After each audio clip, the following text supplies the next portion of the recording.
Hi, I wanted to talk to you about social media and because we live in a digital world and we are all connected to some sort of devices. And while I love that so much and I love being connected to people and being able to, oh my goodness, I use Google like crazy, like trying to every day I have questions that I ask about, like, well, why does this happen? And how does this work? And what do I do about this? And I was always a learner. Learner is one of my top five strengths. And so before there was digital devices, I was having to look up things in an encyclopedia or in a dictionary or whatever. Now it's so much easier. But the problem with all of that instant access to everything is that it's also really stressful and anxiety producing. And there is so much stuff that we can get sucked into, and it really affects our mental health and our anxiety levels. So I want to talk to you today about that, what is how that is working. And this podcast is for every age. It doesn't matter if you are a kid or 80 years old or whatever. Like we all have to be good about dealing with all of the stuff that's coming towards us, and we need to have good skills in order to handle that so that we don't have poor mental health, which is what happens if we don't try to figure out how to be intentional with the things that are coming into our mind and into our lives through all of our devices. Now, I'm not a proponent of don't use your device because we all have to use them for different reasons.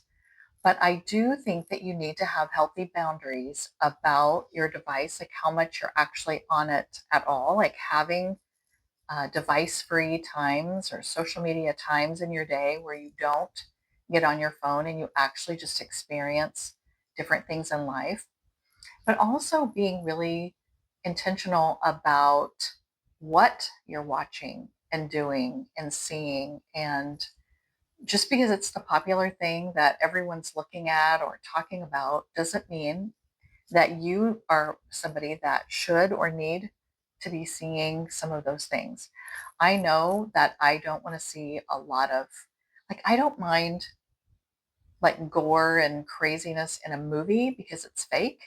But if I were to know that someone was actually dying or somebody, like something like that would really be upsetting to me, and I don't ever want to see that. So even if other people are sharing around or saying, oh my gosh, you should have seen this, I know that that isn't, that I don't want to see that and that it's going to affect me in a way that I don't want it to. So I make the choice not to see it. And I'm a FOMO person. I don't like to miss out on things, but I know that something like that would not be good for me. And so I don't look for it. I don't, if somebody sent me something, I would just get rid of it. And so just think about how do you how do you avoid some of those things? And you can choose to avoid some of those things. Also, really think about who you're following. I have some friends that, I like them in some areas of my life, but I also don't like some of the other things about uh, how what they post about. And so I can still be friends with someone on Facebook. Now, I don't think this probably works exactly the same on all social media platforms, but on Facebook, you can be friends with somebody and you can still visit with them and, look them up and see what's going on with them if you want to, but you don't see all their posts, so you can unfollow them. And so sometimes I just unfollow people. I don't have to unfriend them.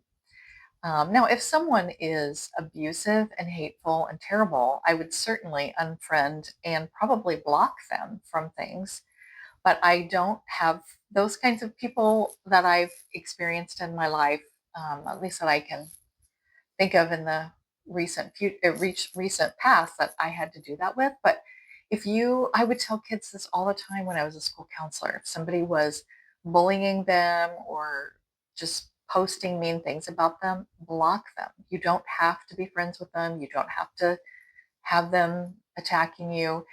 Now, I do know that some people constantly make new accounts with fake names trying to, do the same thing to you. And I'm sure it's very exhausting to try to block all these people. And also, sometimes these are crimes that people are doing if it's, bullying and harassing. So make sure if you are a young person, a minor, make sure you tell an adult about it so that they can help you with those kinds of things. And if you're an adult and this is happening to you, there are different things that you can do to stop people from harassing you. But, blocking is always a great place to start so that you don't have to deal with that. And if someone is sending you a bunch of texts that are mean, just erase them or again, block that person so that you don't get those texts. And I had kids that would tell me, well, it's my mom or it's my dad or whatever. And I was like, well, I would at least delete the texts if you know that there's things that are, really hurtful things being said so that you don't even know about it. You don't even see it. But I think if your parent or anyone else in your family is doing those things to you, I still think it should be okay to block them, at least temporarily while whatever is going on, whatever they're upset about is happening. And then you can always go back to adding them back in when that time is over. One of the things to practice when you are taking a digital break or a social media break is to do some mindfulness stuff. And I'm not talking about meditating for an hour or, going off by yourself in some quiet room.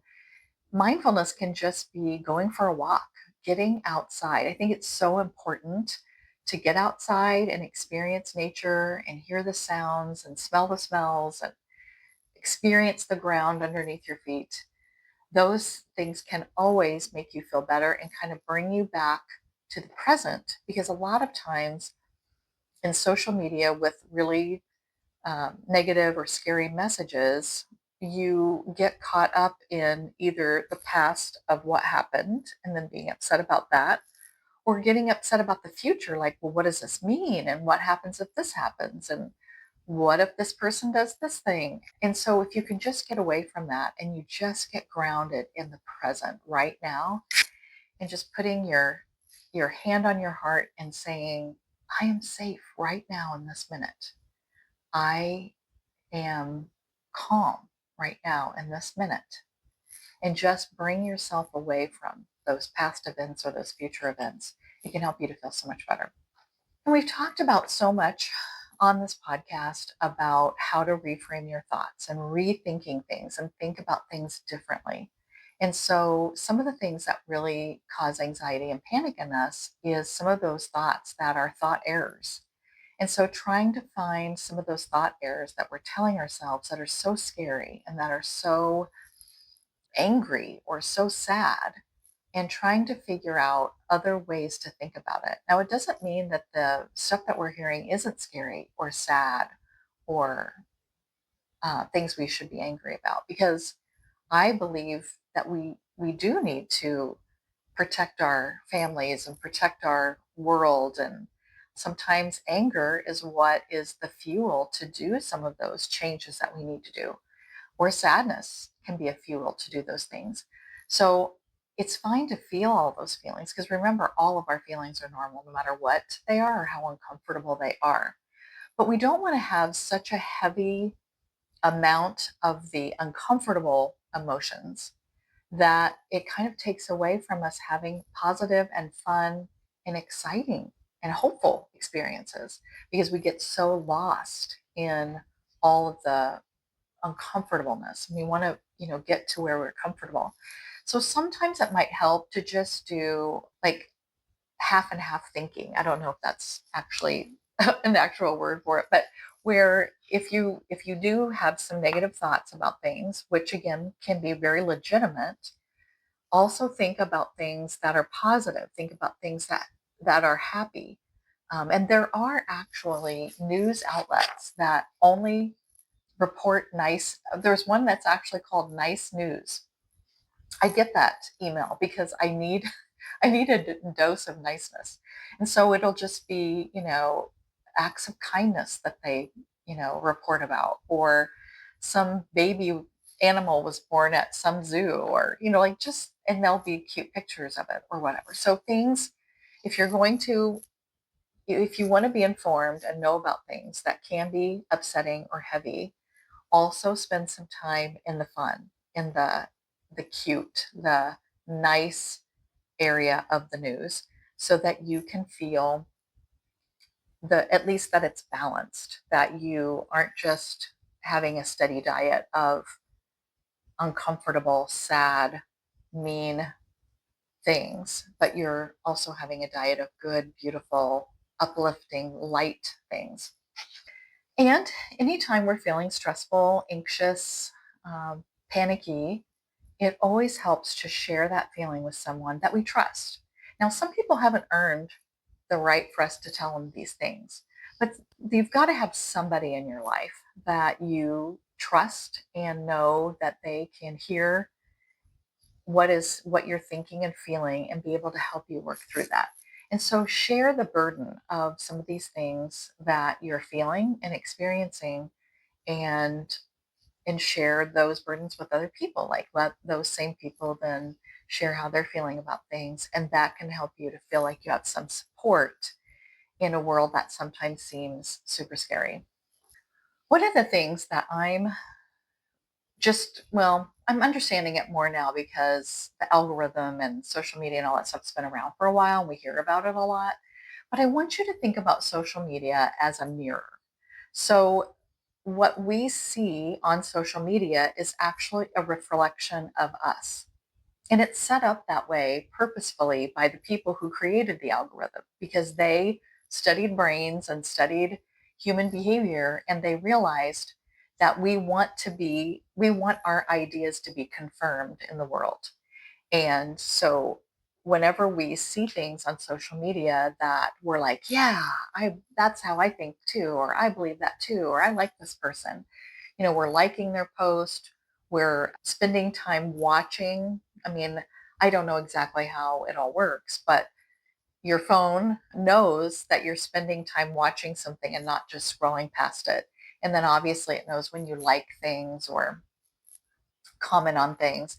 And so then your phone starts just showing you those things that you liked. And so all of a sudden it seems like the whole world thinks like you do. And obviously there's a lot of people who do think like you, but there's a lot of people who think like the opposite of you. And they're also getting a full feed of probably people who are saying the exact same things that they like and want to hear and see. And so it's really important for you to pay attention to when you are getting constant confirmation that, yes, everyone thinks like you. That is not true. That's because your phone is just giving you the things that you want to hear and see, at least the stuff that you're like scrolling through. Now, obviously, when we're like looking through Facebook and there's, thousands of opinions, we, and especially when we're friends with people who have opposite opinions, we're going to see their stuff. But most of the time, if it's just random scrolling, you start getting just people who think like you. And while that feels good sometimes when we're hearing those people are like, yeah, I agree with that, or I wish I would have said that, or that's what I think. It makes us start to think that everybody thinks that way and they don't. And so it's really important for you to just know that this is a trick that all the social media companies have created to get you to stay on their platform. And there's nothing like, necessarily bad about it. It's just that you need to know that that's what's happening, so you don't get lost in that your ideas are the only ideas, because there are thousands of different ideas. And the opposite idea of you that you don't like, those people are getting a constant feed of that is how everyone thinks, because they are liking and experiencing that part of the world. So just know that what you're seeing isn't, you really have to be discerning on what's going on. And you really have to pay attention to things that are faked, or things that people use, like certain headlines, to really get you to click on and go into their story or ideas, but it's like they're using the words against you so that you would go into it, but it really isn't um, 100% truthful or isn't from the person it says it is. And now with AI, you can probably fake just about anything. So you just have to be really careful about what you're really believing or what you're putting all your faith into. Just make sure that you're really looking at where is this from, what is the source of this, just so it can help you to be better at deciding, what's really going on and what you want to put all of your faith into. So I guess what I want you to think about is I just want you to set some healthy boundaries. I want you to be able to have a balance of using social media and enjoying it. There's lots of things on social media I enjoy watching that's fun for me.